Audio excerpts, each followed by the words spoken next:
अब बेटियों के वंश का वर्णन तो आपने सुन लिया, मनु के 3 बेटियों का। अब बेटों का सुनो, कौन कौन बेटा बेटों के परिवार में भगवान के अवतार हुए कि नहीं हुए? 2 बेटा हुए। बड़ा बेटा है उत्तानपाद।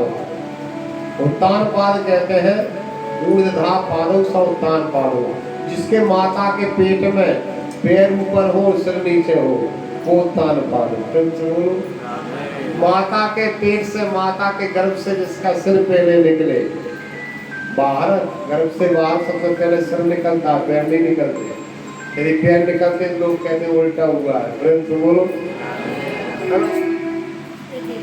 तो माता के गर्भ से पहले हमारा सिर निकलता है, हम सब उत्तानपाद हैं। अध्यात्म दृष्टि से इस कथा को समझिए, उत्तानपाद की कथा। उत्तानपाद नाम है जीवात्मा का। इस जीवात्मा की 2 पत्नियां होती हैं। एक पत्नी का नाम है सुरुचि और एक पत्नी का नाम है सुनीति। अब सुनीति का अर्थ समझना, आपकी बात समझ में जाएगी। सुष्टु शास्त्राण सारणी नीति यत्यर्था सुनीति।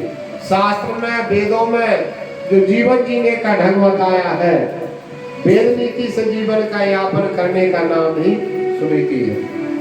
और सुरुचि समझ रहे, स्वस्थ सारुचि, स्वस्थ सारुचि, रुचि के अनुसार जीवन जीना, यानी मनमानी करना। मनमानी जानते हो आप किसी भी चीज की? जब जो अच्छा व्यक्ति आपसे बोल रहा है कि आप ऐसा ना करें, ये गलत है, तो जब आप उसको ना माने, मनमानी करके वो ही करें, तो ये है सुरुचि। मन है तो एकादशी का व्रत करूंगी, नहीं यहाँ तो सुबह से समोसा खा लूंगी। मन है तो पूजन करूंगा, नहीं यहाँ तो नहीं करेंगे।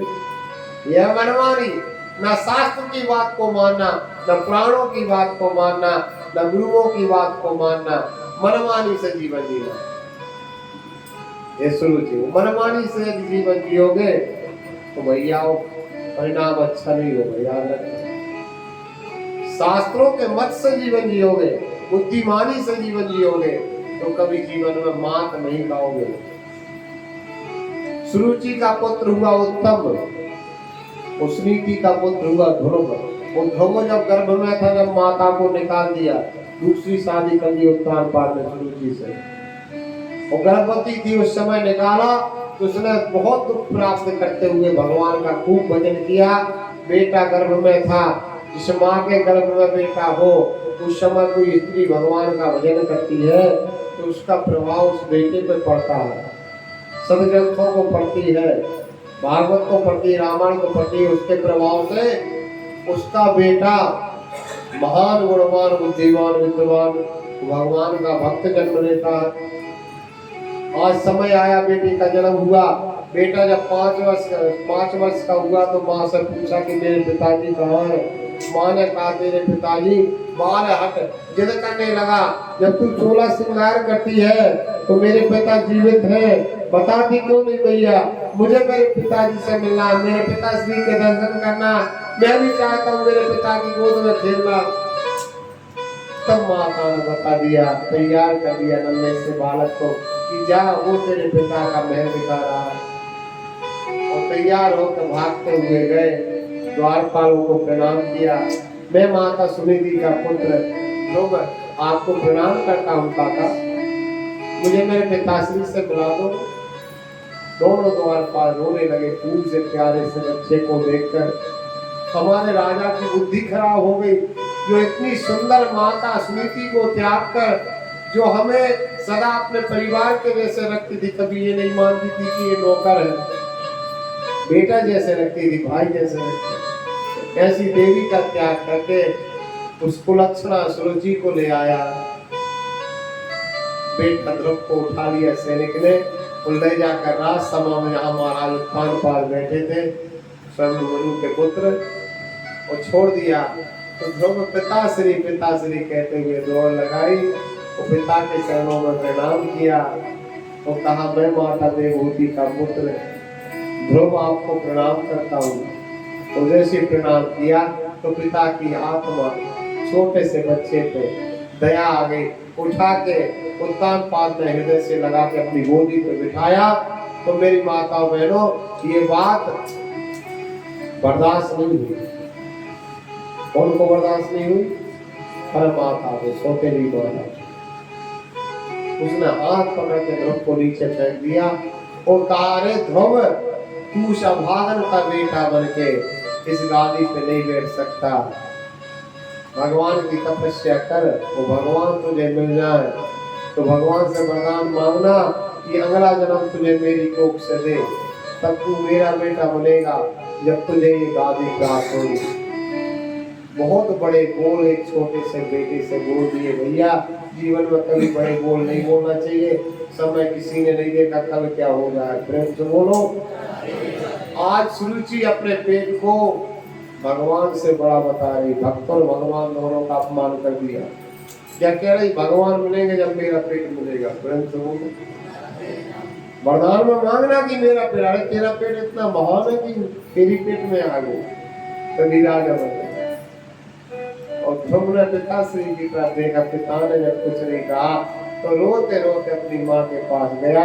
माँ ने कहा कि मैंने तुझसे कहा था कि इस पिता के पास नहीं, जगत पिता के पास चला जा। वो जगत पिता तेरा कल्याण करेगा, तेरा मंगल करेगा।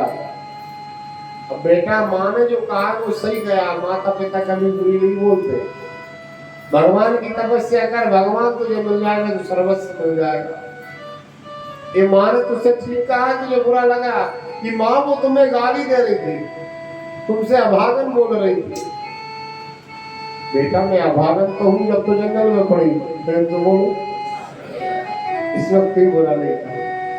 कैसे समझाना चाहिए बच्चों को। ये नहीं कि तुम उसके पास में जाना, वो बुरी है, उसके पास में जाना। प्रेम से बोलो। हमारी माता उल्टा पाठ पढ़ा देती। माता पिता बड़े बुजुर्ग हमारे बच्चों को डांटते हैं, इसमें बुराई नहीं लग रही, ठीक है ना। माता देव गुण, माता क्या नाम है, सुनीति ने एक भी बुराई नहीं की ध्रुव से। पर माता तपस्या करने गया, आशीर्वाद दिया कि मेरा पुत्र है तो भगवान को प्राप्त करके लौटेगा, यदि भगवान न मिले तो भाई समाप्त हो जाना। प्रेम से बोलो। दोनों माँ बेटे खूब रोए, आशीर्वाद दिया माता ने। वहां से चले नारद जी मिल गए। नारद जी ने परीक्षा दी कि दृढ़ संकल्प करके आया कि वैसे वैसी बैरागी चला है। बहुत सारे लोगों को कभी कभी घर में लड़ाई हो जाती तो बैग में 2-4 जोड़ी कपड़ा धर के निकल जाते हैं स्टेशन तरफ। प्रेम से बोलो। गुस्सा में कहते अब तो मैं चला हरिद्वार, मुझे किसी से मतलब नहीं। जीवन भर मेहनत करते हो गई, आज दिन किसी ने कुछ माना, आज के बाद नहीं लौटूंगा। स्टेशन पे जाकर टिकट भी ले लेते हैं। ट्रेन आने में 2 घंटा रहते हैं, इतने दिमाग चलाता है। छोटे से नाती की याद आ जाती है। प्रेम से बोलो। कहता है यदि मैं हरिद्वार चला गया तो मेरे पप्पू का क्या होगा। प्रेम से बोलो। मेरा पप्पू, मेरा बिट्टू मेरे बगैर रहता नहीं। टिकट फाड़ के मेरा के पूरा हो गया, घर जाता है। ऐसे बैराग से भगवान नहीं मिलता। ध्रुव जैसी लगन हो।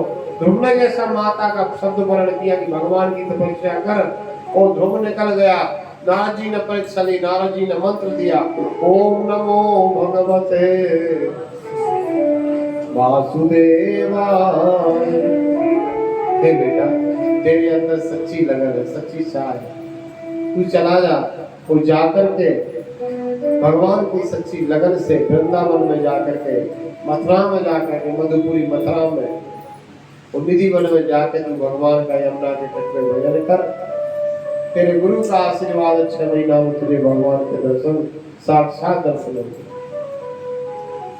माता पिता गुरु प्रभु के वाणी, वो नहीं विचारे।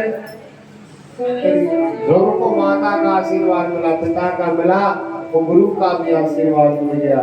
जाकर के ध्रुव ने 6 महीना तक घोर तपस्या की, और 6वें-5वें महीना में तो सांस लेना भी बंद कर दिया। सारे देवताओं की सांस रुक गई। सारे देवता भगवान के पास गए कि प्रलय होने वाला है, हमें ऑक्सीजन क्यों नहीं मिल रहा देवताओं को। तो भगवान ने कहा मेरा नन्हा सा भक्त अपनी प्राणवायु को रोके हुए है, इसके कारण तुम लोगों को कष्ट हो रहा है। क्योंकि भगवान आप उठा लो, बच्चे ही है। ऐसी तपस्या इतनी सी उम्र में कोई ने नहीं की होगी आपसे। आपको दया नहीं आती है? सोच रहे आप उठाओ, हमें पीड़ा हो रही, सारे देव तब पीछे पड़ गए भगवान के। प्रेम से बोलो। और भगवान ने जा करके पहले तो जी भर के अपने नंदे से भक्त के दर्शन किए, नेत्र भर के।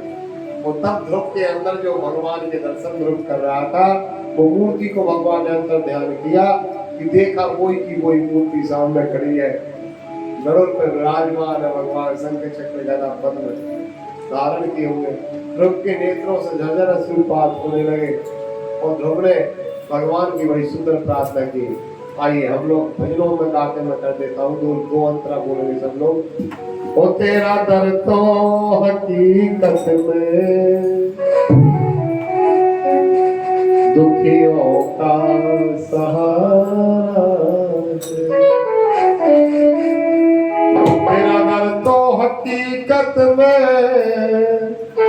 दुखियों का सहारा है।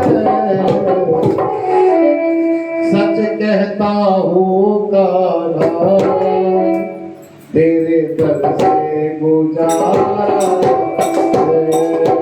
सच कहता हूँ तेरे दर से गुजारा है। ओ तेरा दर तो हकीकत में दुखियों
जाऊं तो कहाँ जाऊं, तेरे दर को छोड़ गाना जाऊं तो कहाँ जाऊं, तेरे दर को छोड़ मोहन जाऊं तो कहाँ जाऊं, तेरे दर को छोड़ गाना जाऊं तो कहाँ जाऊं। सच कहता हूँ दर तेरा, सच कहता हूँ दर तेरा, सच कहता हूँ दर तेरा, सच कहता हूँ दर तेरा,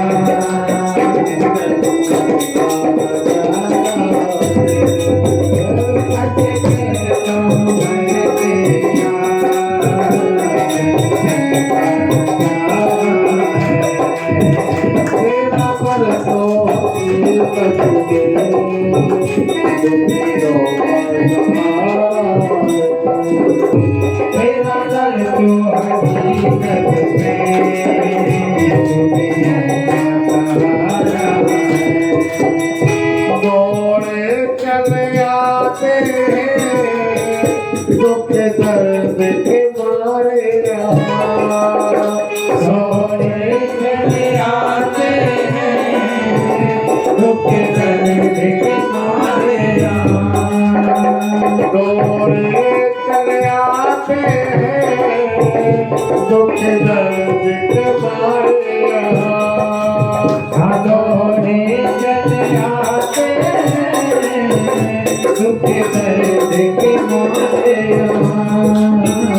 दुख के वही पाते हैं, दुख के वही पाते हैं, जिन तेरा सहारा,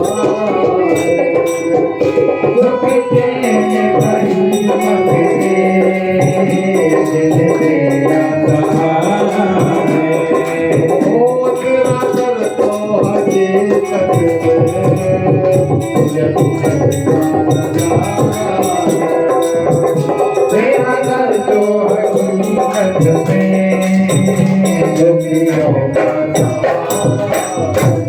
हकीकत में भगवान की। प्रभु को भगवान ने कहा प्रभु ही वरदान मांगो। प्रभु ने कहा प्रभु मेरे अंदर कामना तो थी कि मैं वरदान मांगूंगा, लेकिन उर कछु हृदय वासना रही उपरू पद दरस सरस तो आपके चरणों के दर्शन के प्रभाव से अब तो एक ही कामना है कि बार बार बर मांगहूं अरस देव श्री रंग पद सरोज अन पाए भगति सदा एक भगवान से हम बहुत चीजें मांगते हैं, बहुत मनोकामना मांगते हैं, लेकिन भगवान से भक्ति के बदले में हमें कुछ मांगना। एक वरदान आप मांग सकते हो, एक वरदान आप मांग सकते हो, मेरे गोविंद से गोविंद को मांग लेना। प्रेम से बोलो, मेरे गोविंद से गोविंद को मांग लेना कि आप कब मिलोगे, एक बार मिल जाओ ना। प्रेम से बोलो।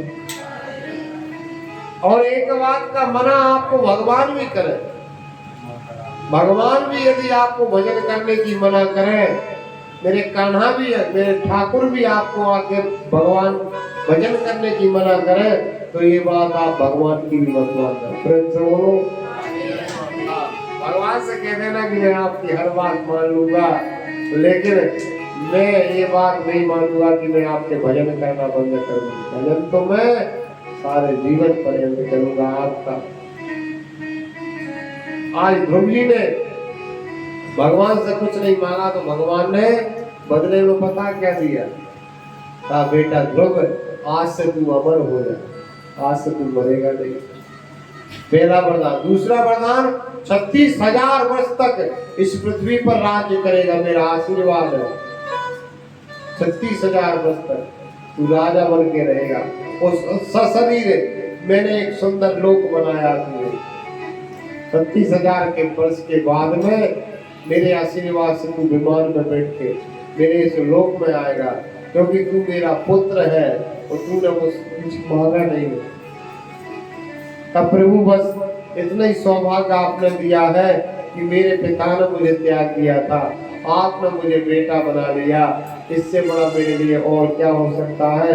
बस अब तो आप सदा मुझे अपना पुत्र मानते रहना। देखो हम सब लोग, सब व्यक्ति पिता बनना सब चाहते हैं।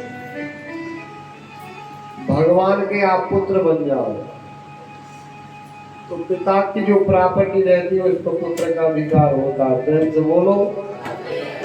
जब हम उस परम पिता के पुत्र बन गए तो जहां जाएंगे चारों दिशा जाएंगे। प्रेम से बोलो।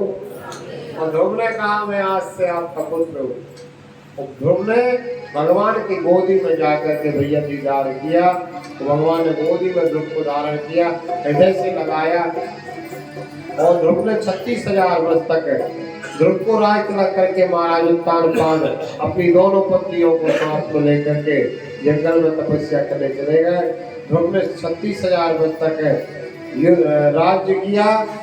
ध्रुव का एक भाई था जो सौतेली माँ का बेटा था, इसका नाम था उत्तम। एक दिन उसने एक यक्ष से विवाद कर लिया, यक्ष ने उत्तम का वध कर दिया तो ध्रुव द्रव्यरस्त रथ में बैठ करके अपने भाई की मौत का बदला लेने के लिए अनेक यक्षों को मारने के लिए उद्यत हो गए। तब परमपिता ब्रह्मा जी ने आकर के रोका। वो कहा ध्रुव तुम्हारे जैसे भक्त को ये शोभा नहीं देता, तुम्हारे भाई की मृत्यु उसी यक्ष के हाथों से थी। अंत में ध्रुव वापस आए हैं और भगवान की दिव्य स्तुति ध्रुव ने की है। योंता प्रवेश्य मम वाक्यमिमां च सुप्तां संजीवयत् कर शक्तिधरा सुधाम्ना अन्याश्च हस्तचरणा श्रवणादि नमो भगवते पुरुषाय तुभ्यम्। भगवान प्रसन्न हुए। 36,000 वर्ष तक ध्रुव ने राज्य किया। इसके बाद मृत्यु के सिर पे कदम पैर रख के ऊपर विमान में बैठ करके ध्रुव जी जो है भगवान के लोक को गए। आज भी आपके बेटा बेटी का विवाह होता है तो पंडित जी कहते हैं भैया मेरा कार्य संपन्न हो गया, नाई भैया ध्रुव जी महाराज का दर्शन करा दे कि ध्रुव जी ही इन लोगों के साक्षी रहेंगे, क्योंकि वो अचल अमर पद है उनका, वो कभी नष्ट नहीं होते। तो ध्रुव दर्शन कराते ना, वो आप लोगों को नाई जो है दोनों का सिर मिलाकर को ध्रुव के दर्शन कराता कि हे महाराज ध्रुव आपका अचल और अखंड पद है, आप अनुपम भाव है। ध्रुव सा गलान जपिम हरि नामु पाव आचल अनुपम भाव। आज इन दोनों के साक्षी आप रहेंगे। अंत में ध्रुव के बाद में उस गद्दी पे बेन नाम का पापी राजा बैठा। बेन के अत्याचारों से आतंकित हो गए। ब्राह्मणों ने बेन को श्राप दे दिया। बेन की मृत्यु होने के बाद उसी गादी पे मेरे भाइयों आगे चल के बेन के मंथन किया भुजा का, तो भगवान का एक अवतार हुआ जिस अवतार का नाम है पृथु अवतार। बेन राजा की मरी हुई देह से ब्राह्मणों ने भुजा का मंथन किया क्योंकि राजगद्दी राजा से हीन हो गई। जैसा था दुराचारी था, दुष्ट था, राजा बन के बैठा था तो चोर उचक्के डाकू इत्यादि डरते रहते थे कि राजा है दंड देगा। जब राजा से हीन राजगद्दी हो गई सब स्वतंत्र हो गए। 2 नंबर के जितने व्यक्ति है प्रेम से बोलो हाहाकार मच गया पूरे राज्य में। तब ब्राह्मणों ने कहा ये तो बहुत उल्टा कर दिया, हम तो बेन को सुधारने आए थे, हमने सुधारने के लिए आए थे लेकिन हमने तो उसे सुधार दिया, सुधारने की जगह सुधार दिया। अब क्या करें? इसकी मंथन करो भुजा का। मंथन किया, वेद मंत्रों का पाठ किया। स्वयं भगवान आज ध्रुव के वंश में प्रकट हुए, पृथु अवतार लेके आए। भगवान के हृदय में शंख चक्र गदा पद्म के चिन्ह दिखे। ब्राह्मण पहचान गए ये तो स्वयं नारायण है जो हमारी प्रार्थना सुन करके प्रकट हुए। बोलो पृथु भगवान की। पृथु भगवान ने पृथ्वी पे यज्ञ विधान की स्थापना की। आज जो आप यज्ञ करते हैं ना, ये यज्ञ पहले नहीं होते थे। भगवान पृथु ने अपने जीवन काल में 100 यज्ञ किए। 100वें यज्ञ में इंद्र ने घोड़ा हरण किया, अश्वधर्म हरण कर दिया यज्ञ का। इंद्र को ब्राह्मणों से कहा कि ब्राह्मणों आप तो साक्षात देवता है। भगवान पृथु ने कहा इंद्र ने मेरे अश्व का हरण किया है, इसलिए आप ऐसा मंत्र बोलो कि इंद्रदेव आपके मंत्र से खिंच करके मैं सिंहासन के कुंड में स्वाहा हो जाए। प्रेम से बोलो। भाई ब्राह्मण को देवता कहते हैं ना आप लोग, कहते हैं ना कि ब्राह्मण देवता। क्यों देवता है ब्राह्मण? देवाधीनम जगत सर्वम मंत्राधीनम च देवता ते मंत्रा ब्राह्मणाधीनम तस्मात् ब्राह्मण देवता। देवताओं के अधीन ये सारा जगत है। देवता मंत्र के अधीन हो, मंत्र ब्राह्मण के अधीन है, इसके कारण ब्राह्मण को देवता कहते हैं। आज ब्राह्मणों ने मंत्र बोला, इंद्र का आह्वान किया, तो मैं इंद्रासन के यज्ञ में स्वाहा होने जा रहा था, तब तक भगवान विष्णु प्रकट हो गए और ब्रह्मा जी प्रकट हो गए। वो पृथ्वी को रोक दिया, ब्राह्मणों को रोक दिया, रुको, यदि इंद्र आज ही मर गया तो कल नया इंद्र का बनाएंगे। प्रेम से बोलो। सारी व्यवस्थाएं गड़बड़ा जाएगी। इसलिए इंद्र को बहुत डांटा कि तुम हर किसी को कोई भी भजन करता है तुम्हें बुरा क्यों लगता है? तो इंद्र ने कहा मुझे भय लगता कि ऐसा ना हो मेरे जैसी तपस्या कर ले और मेरी जगह इसको इंद्र बना दे कोई। प्रेम से बोलो। पता है ये छोटे छोटे जो देवता होते हैं, देवता कभी नहीं चाहते, देवता कभी नहीं चाहते छोटे छोटे देवता कि हम भजन करें। क्यों नहीं चाहते? क्योंकि कोई सेठ ये नहीं चाहता कि मेरा नौकर सेठ बन जाए। प्रेम से बोलो। हम सब लोग देवताओं के नौकर हैं। वो हमारे हाथ को पकड़ते हैं दान पुण्य करने से, अच्छे काम नहीं करने देते, रोक देते। रोक क्यों देते पता है? रोक इसलिए देते हैं कि हम दान पुण्य करते हैं, उसी के बदले में जब हम स्वर्ग जाते हैं तो देवताओं को हमारी सेवा करना पड़ती है। ठीक है। तो वे ये सोचते हैं कि स्वर्ग में कोई आई ना, सब नरक में पड़े रहे, हम स्वतंत्र रहे। प्रेम से बोलो। तो आप भजन को जबरदस्ती करो। अंत में इस प्रकार से यहाँ में कथा आती है। प्राचीन बन्नी का उपाख्यान है। प्राचीन बन्नी नाम के राजा हुए जिन्होंने पृथ्वी के सारे तीर्थों में यज्ञ किए, लेकिन अंतिम यज्ञ में नारद जी आओ, नारद जी ने कह दिया राजन तू बड़ा पापी है। अब बताओ, इतने बड़े यज्ञ करने वाले राजा से भी पापी कहते तो उसको बुरा नहीं लगेगा? तो उसने कहा प्राचीन बनी ने मैं पापी हूँ, तो आपकी नजर में पुण्यात्मा कौन है? तूने प्रत्येक यज्ञ में एक पशु की बलि दी है। राजन बलि विधान, बलि शब्द का अर्थ तुम जान ही नहीं पाए राजन। बलि शब्द का अर्थ ये नहीं होता कि किसी पशु को काट दो ला करके यज्ञ में। बलि का अर्थ होता है समर्पण। बलि का अर्थ ये नहीं होता कि बकरे की बलि चढ़ा दो या शेर की बलि चढ़ा दो। बलि शब्द का अर्थ होता है काम क्रोध लोभ मोह की बलि दान करना, भगवान के प्रति समर्पण करना, ये बलि है। और देख राजन मैं तुझे दिव्य दृष्टि देता हूँ। दिव्यम ददाति में चक्षु, दिव्य दृष्टि दी। और राजा प्राचीन बनी ने ऊपर देखा तो हजारों पशु जितने यज्ञ किए तो उसने मारे थे पशुओं को। वो सारे पशु को फाड़ के देख रहे हैं कि तू कब मर के आएगा, और जितनी बार तूने हमें मारा जितने पशुओं को, उतने ही जन्म तुझे पशु बनना पड़ेगा और तेरे जैसा कोई कसाई तुझे काटेगा। प्रेम से बोलो। ये देख करके राजा का ज्ञान नष्ट हो गया। पुरंजन उपाख्यान सुनाया।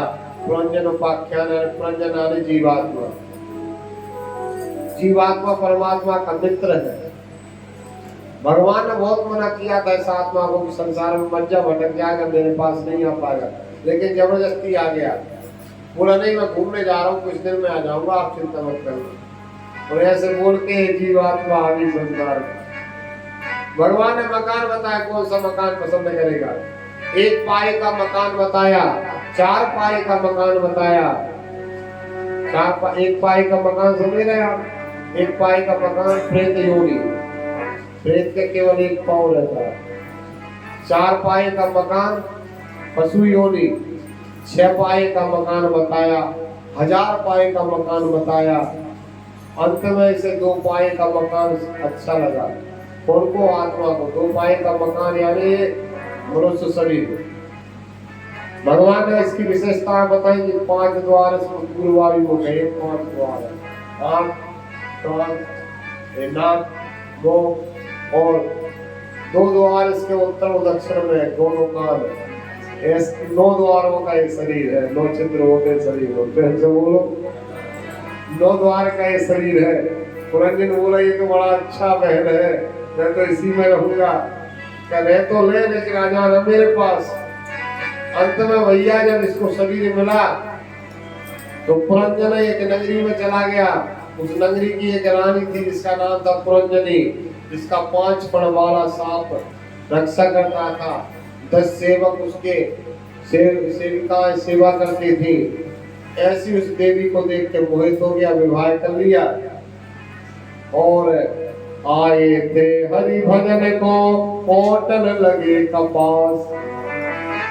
पुरंजनी के चक्कर में पड़ के और भोग विलास में सारा 100 वर्ष का जीवन नष्ट हो गया। तभी जरा नाम का एक व्यक्ति आया, जरा नाम की एक व्यक्ति आया, कोई बुढ़ापा, और आकर निकल दिया पुरंजन को। वो जब मरने लगा पुरंजन तो घबराने लगा।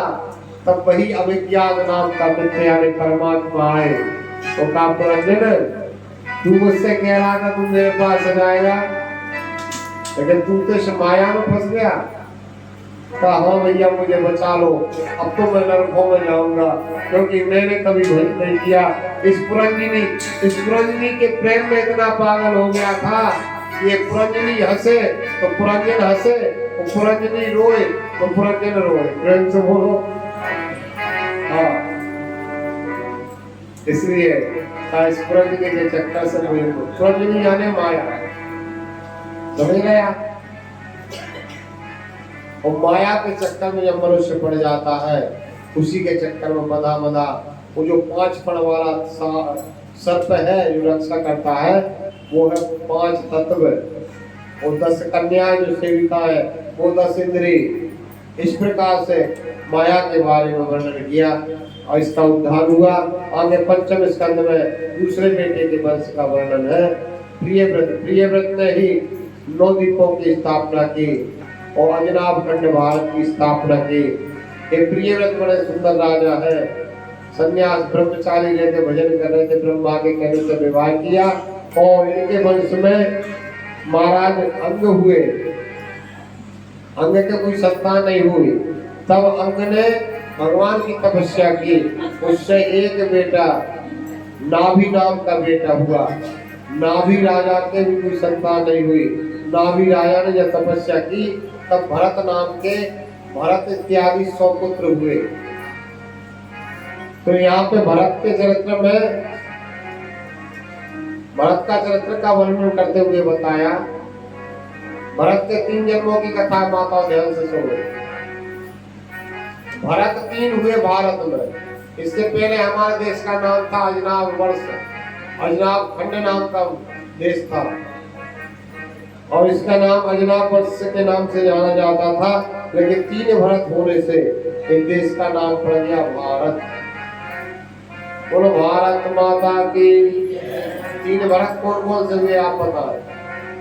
एक कैकेयी नंदन भरत, एक दुष्यंत नंदन भरत और एक ये जड़ भरत। से बोलो। तीनों का चरित्र महान रहा। तो थोड़ा सा हम इस भरत चरित्र पे प्रकाश डालेंगे।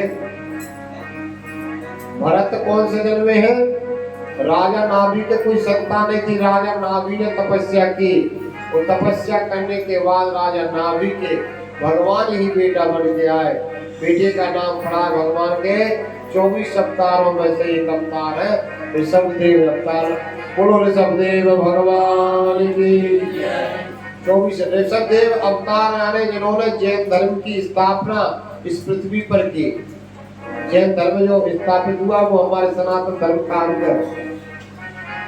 और भगवान ऋषभदेव ने अपने 100 पुत्रों को भरत को बुला करके एक दिन ज्ञान दिया कि ना हम दे हो दे भाजा मिलोगे अष्टांगामान नाते भृयामे तपो दिव्यम पुत्र कायन सत्यम शुद्धस्ते स्वात्म सौतम धर्मम। हे पुत्र, शरीर का एक ही धर्म नहीं है। शरीर के ना हम देहो देह भाजा मिलोगे। यदि ये शरीर आपको संसार में प्राप्त हुआ बेटा तो शरीर से अनेक कष्ट से लेना, अनेक दुख से लेना, लेकिन कभी गलत काम मत करना, अपने धर्म को मत छोड़ना, धर्म के मार्ग पर सदा चलते रहना। और ये शरीर आपके लिए विषय भोग करने के लिए नहीं मिला। तपो दिव्यम पुत्र कायेन सत्वम सुत्यक्षेस्मात् ब्रह्म सौख्यम तदंतरम। यानी ब्रह्म सुख, यदि आपने इस शरीर द्वारा किसी प्रकार का कोई बुरा कर्म नहीं किया, इस शरीर को अधर्म के मार्ग पर नहीं जाने दिया, तो याद रखना आपको ब्रह्म सुख प्राप्त होगा। ब्रह्म सुख आपको प्राप्त होगा। बोलो भक्त वत्सल भगवान की।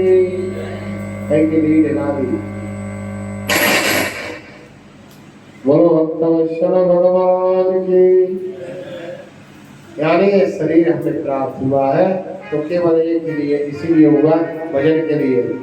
अंत में भरत ने ये बात मानी, जो गुरु आपको भगवान का भजन करने से रोके, जो माता पिता आपको भगवान का भजन करने से रोके, और जो सुजन संबंधी आपको अधर्म के मार्ग पर ले जाए, वो सगा संबंधी नहीं है, वो आपका मित्र नहीं है, वो आपका शत्रु है, जो आपको बुरे काम करवाए। गुरु न सस्या, सुजनो न सस्या, माता न सस्या, जननी न सस्या। बहुत अच्छी बात है सब देवी ने उपदेश किया। हे पुत्रों, आज से भरत तुम मेरी जगह पे इस गादी पे राजा बनोगे, मैं जंगल में जाके भजन करूंगा। सतदेव जी जंगल में गए, वहां पे लोग आ जाते हैं आशीर्वाद देने के लिए। दो चार लोगों के तो बिठा दिए तो भीड़ लगने लगी, नरियल पे नरियल भेंट आने लगे। फिर से बोलो, सतदेव जी ने कहा ये संसार भजन नहीं करने देगा, तो एक दिन तो सारे वस्त्रों को त्याग दिया, और वस्त्रों को त्याग के एक पत्थर मुंह में रख लिया। फिर से बोलो, लोगों को दिखाने के लिए। लोगों ने कहा कि वो बाबा जी तो पागल हो गए, और अद्भुत प्रवृत्ति धारण कर दी। ऋषभ भगवान ने उसी समय से जैन धर्म, जैनी लोग ऋषभ भगवान को ही पूजते, ठीक है ना। तो आपने देखा होगा कि जैन मुनि बिल्कुल निर्वस्त्र रहते, अद्भुत प्रवृत्ति धारण कर लेते हैं। तो ये ऋषभ भगवान ने किया था। और आज भरत जी राजा बने। भरत जी ने भी समय आने पर अपने राज्य का त्याग किया, जंगल में गए, पुत्र को राज तिलक करके और 21,000 जाप करने का संकल्प करके, रोज 21,000 जाप करने का संकल्प लिया। शेष जीवन मरते समय तक 21,000 जाप भगवान का रोज करूंगा। लेकिन जंगल में गए, जाकर के नदी में स्नान करके अर्घ दे रहे थे, देखा एक हिरनी पानी पीने आई। वो हिरनी जब पानी पीने आई माताओं, तभी सिंह ने दहाड़ मार दी। हिरनी डर करके नदी को लांघने के लिए छलांग लगाई। हिरनी गर्भवती थी, उसका बच्चा नदी में गिर गया। तो हिरनी जाकर के उस तरफ जाकर के भय के कारण समाप्त हो गई। ये दृश्य भरत ने नदी में देखा, और भरत ने जब नदी में ये दृश्य देखा तो माताओं बहनों, धर्मो रक्षति रक्षता, परोपकार सबसे बड़ा धर्म है। उस मृत बच्चे की जान बचाई। अब कहाँ छोड़, जंगल में जानवर खा जाएंगे। अपने बेटा बेटी को छोड़ के गए भरत, और भरत ने मृत के बच्चे से प्रेम किया। और समय आने पर जब मृत का बच्चा छोड़ के इन्हें भाग गया, तो मृग के मुंह में इनके प्राण निकले। इसके कारण भरत जैसे धर्मात्मा राजा को मृग का शरीर प्राप्त हुआ, मृग योनि प्राप्त हुई। आप समझ रहे बात का तात्पर्य। एक मृगा के संग से भरत धनी मृग दे, बाकी कागत हुए जो घर घर करते सगे। आप समझ रहे इस बात का। एक मृग का संग करने से भरत ने मृग देह धारण कर ली। एक मृगा के संग से भरत धरी मृग दे, और बाकी कागत हुए जो घर घर करत। बहुत से लोग तो घर घर में प्रेम करते रहते, अनेक घर में प्रेम करते रहते, तो उनका कौन रहते। भरत जी का केवल देखो प्रेम रहे हम सबके बीच में, लेकिन आसक्ति ना रहे। आसक्ति जानते हो, मैं तुम्हारे में नहीं रह सकता, प्रेम से बोलो, ये आसक्ति। हम किसी के बगैर ना रह पाए, ये आसक्ति है, प्रेम नहीं है। और भरत जी को इतना प्रेम हो गया था उस मृग से, इतनी आसक्ति हो गई थी कि उसके वियोग में प्राण ही निकल गया। और अंते मति सागति, और वो भरत जैसा धर्मात्मा राजा मृग शरीर प्राप्त किया, वो मृग योनि में जाना पड़ा। लेकिन भगवान की कृपा से इनको याद बनी रही कि मैं राजा था, मृग का सत्संग किया तो मृग बन गया। अब मृग बनकर भी भगवान का भजन करते हैं। अगली बार भगवान ने दया की तो ब्राह्मण कुल में ब्राह्मण शरीर प्राप्त हुआ। इस बार इनका नाम पड़ा जड़ भरत। नाम भरत ही पड़ा, लेकिन बोलते नहीं है, किसी से संकल्प ले लिया कि अब मैं बोलूंगा नहीं, बोल लेकर भजन करूंगा। तो लोग कहते हैं ये तो जड़ है, यानी मूर्ख है, क्योंकि त्रिकालदर्शी 3 जन्मों का ज्ञान बात से बोलो, लेकिन नहीं बोले। पिताजी खत्म हो गए, माता खत्म हो गई, तो बड़े भाई 5 थे, 5 भाभियां थी। भाभी बासा दूसरा जूठा मीठा खाने देती है, इतने बड़े भक्त को भरत की नजर बोले खाने दे भगवान, तू जूठा खिला चाहे बासा खिला, मैं सब खा लूंगा, लेकिन इस जन्म में मैं बोलूंगा नहीं, 2 जन्म गवा चुका हूँ। अंत में भाभियों ने कहा ये तुम्हारा भैया कुछ काम नहीं करता, पड़े पड़े खाता रहता है और दिन प्रतिदिन मोटा होता जा रहा है, इससे कुछ काम करवाओ, कब तक खिलाओगे? 5 भाई बोले छोटा है, हम 5 तो कमा रहे हैं, एक बैठी बैठी खा लेगा तो क्या बुराई है।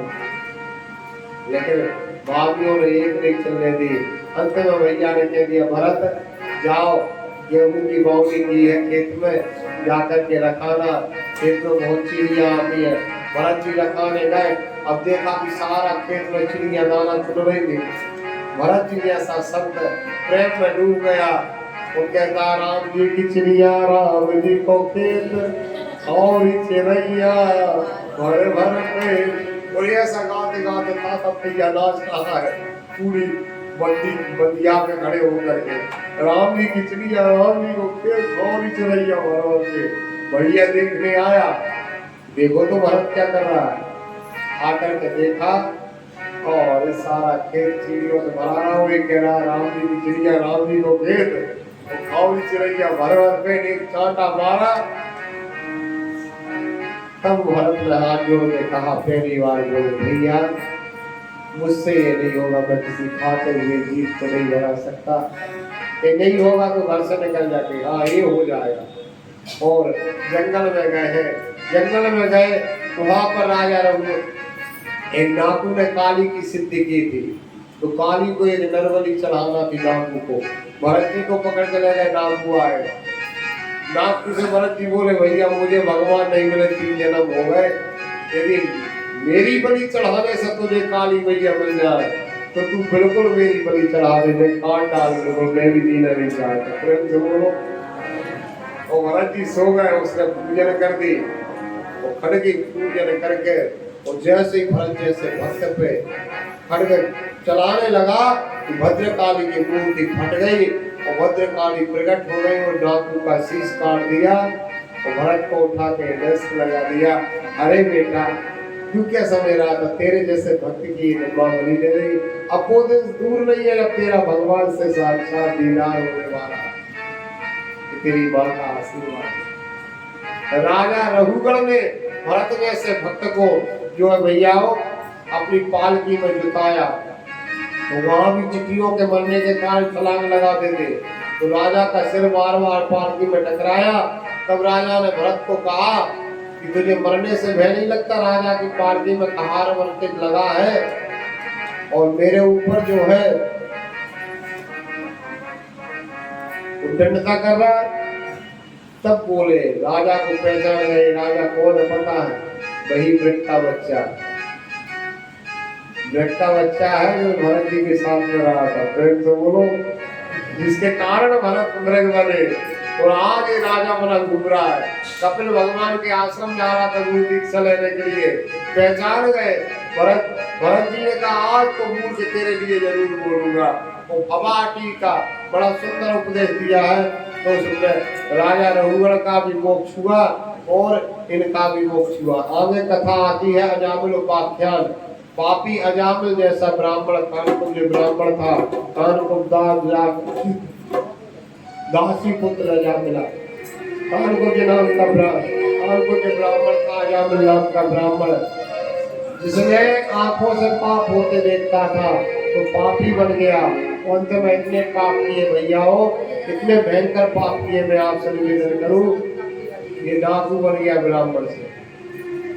अंत में अयोध्या के संत ने इससे कहा कि तूने वैश्या को अपनी पत्नी बनाया ब्राह्मण होकर के, इसलिए तेरा अगला पुत्र हो तो उसका नाम नारायण रख लेना, तेरा उद्धार हो जाएगा। और अजामिल नाम के व्यक्ति ने मरते समय अपने छोटे पुत्र का नाम दिया, नारायण पुत्र बचाओ, एक बार बोला, केवल बेटा का नाम।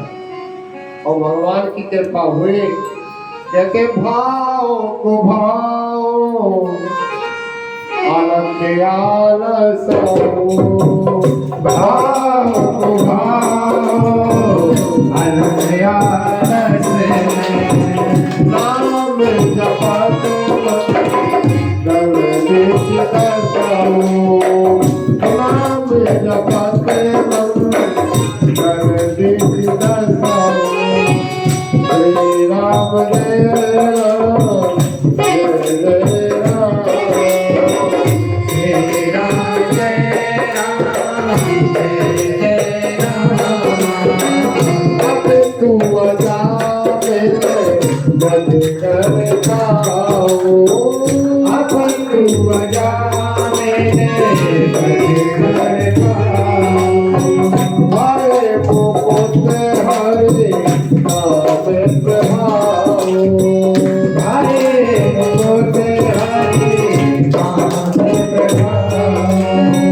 कहो कहाँ की नाम बढ़ाई, कहो कहाँ की नाम बढ़ाई, राम न सकाई नाम गुण गाई, राम सदाई राम गुण गाए, श्री राम जय राम जय श्री राम जय राम जय जय राम। अजामिल ने मरते समय केवल अपने पुत्र नारायण को पुकारा, बहुत बड़ा पापी था, यम के दूध पकड़ने आए, लेकिन मरते समय अनजाने में नारायण का नाम लेने से और भगवान के पार्षदों ने आकर के रोक दिया कि इसने हमारे प्रभु का नाम लिया है।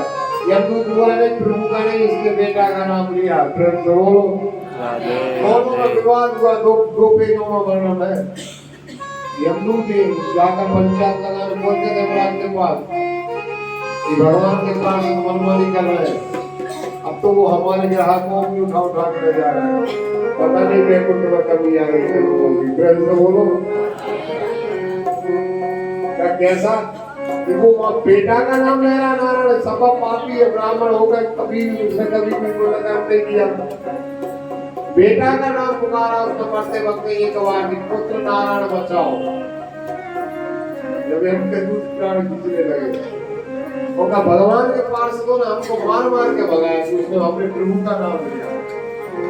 जाने वाले अनजाने वाले, आलस वाले, प्रवाद वाले, भाव से कुभाव से, इच्छा से, पड़े पड़े डरे डरे कैसे भी भगवान का नाम ले लेगा, तो कहते हैं उस व्यक्ति की अब तू अजाम गण खाओ, वो भये मुकुट हरि नाम प्रभाव, जाकर नाम व्रत मुखावा, अद्भुत मुक्त हो श्रुति। पहले हमारे सियाने बड़े सोच समझ के नाम रखे थे, भगवान के नाम का नाम ही अपने बेटा का नाम रखते थे। आज के लोग रख देते हैं चिंटू, पिंटू, मिंटू, पप्पू, लल्लू, पता नहीं क्या कह रहे थे। अब लल्लू नाम रख दिया, लल्लू चाहे वो 60 साल को हो जाए, वो लल्लू बनो रहे। प्रेम से बोलो राधे राधे। आपने पप्पू नाम रख दिया किसी बेटे का, तो पप्पू चाहे 100 वर्ष को हो जाए, वो पप्पू रहे, है ना? उसके लक्षण वैसे यथा नाम तथा का।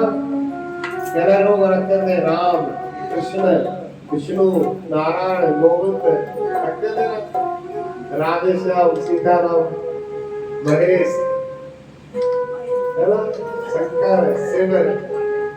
अब आजकल की माता मैंने क्या टीवी में देख रही थी, अच्छा ना पहले विचार कर लेती बेटा होगा नहीं ना बेटे। हरी भैया हो भाइयों, भगवान विष्णु के 1000 नाम है, मेरे कृष्ण के 1000 नाम है, राम के 1000 नाम है। एक हाथ तो पसंद आएगा।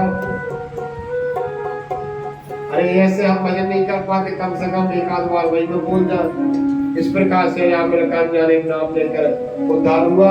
आगे वृत्तासुर का प्रसंग, वृत्तासुर नाम के असुर ने भगवान की स्तुति रणभूमि में की और इंद्र के वज्र में भगवान के दर्शन हुए वृत्तासुर नाम के असुर को। सुखदेव जी ने पूछा, परीक्षित ने पूछा, ये वृत्तासुर असुर कौन था जिसको दर्शन देने भगवान रणभूमि में इंद्र के वज्र में चले गए? तो बताया ये चित्ररथ नाम का गंधर्व था, भगवान का अनन्य भक्त था, माता पार्वती के साथ से राक्षस बन गया था, लेकिन आज भी इसकी भक्ति अमर रही और इसी के कारण से भगवान की प्राप्ति हुई। बोलो भक्त वत्सल भगवान की भगवत प्राप्ति हुई है इसे, और इसी के कारण इसका कल्याण हुआ है। आगे 7वें स्कंद में भगवान ने असुरों की जब बात आई तो राजा परीक्षित बोले, भगवान असुरों को क्यों मारते हैं? कि भगवान की कोई दुश्मनी है असुरों से? तो कहा नहीं है, दुश्मनी नहीं है परीक्षित, भगवान असुरों को मारते नहीं है। अब तुम्हें सुनना है भगवान ने कौन कौन असुरों को वरदान दिया। उन्हीं राक्षसों में भक्त श्रोमणी प्रहलाद हुए। प्रेम से बोलो राधे राधे। जो दुष्ट प्रकार के राक्षस रहते उनको भगवान मारते हैं। प्रहलाद जैसा भक्त भी असुरों में हुआ, जिसको भगवान ने भक्तों का शिरोमणि बनाया। आज भी सबसे श्रेष्ठ नाम है भगवान के भक्तों में प्रहलाद का। हिरण्यकशिपु नाम का पापी दानव की कथा श्रवण कराई। हिरण्यकशिपु का पुत्र प्रहलाद हुआ। वो प्रहलाद की तपस्या से प्रसन्न होकर के भगवान ने हिरण्यकशिपु को मारने के लिए और साक्षात नरसिंह रूप में प्रकट हुए। वो नर हरि दूसर पुरी मारा और जिन प्रहलाद से उतारा। बोलो नरसिंह भगवान की जय। आज प्रहलाद ने भगवान नरसिंह की स्तुति की और प्रहलाद कहता है, प्रभु आप तो दया के सागर हैं, मैंने आपकी भक्ति की। आपने मेरे पिता बड़े अत्याचारी थे, सबसे मेरे पिताजी कहते थे कि मैं भगवान हूँ, लेकिन मैंने कभी नहीं माना मेरे पिता को भगवान। मैं यही कहता था पिताजी आप एक असुर हैं, भगवान सर्व सच्चिदानंद परमात्मा श्री कृष्ण है। ऐसा प्रहलाद ने बड़ी सुंदर स्तुति की। तो पाद मूले प्रथम समरुकम लोक देवा कृपया पुरस्कृता ब्रह्मा दया सुरगणा मुनयोपसिद्धा सत्वैकतानवतयो वचसां प्रभावे नारायण तपस्वे पुरुगणे अधुनापि विप्रो संतुष्टुमर्हति समे हरिरो प्रजायते। बड़े बड़े देवता आपकी स्तुति करते हैं, लेकिन आपने मेरे जैसे अधम असुर के बालक पर कृपा की। हे गोविंद आपके पास पद्मों में मेरा मान प्रदान।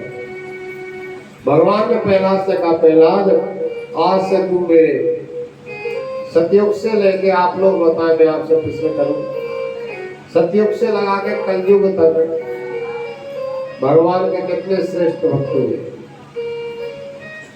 आपको पता है? हाँ या ना जल्दी बताओ, नहीं पता है ना?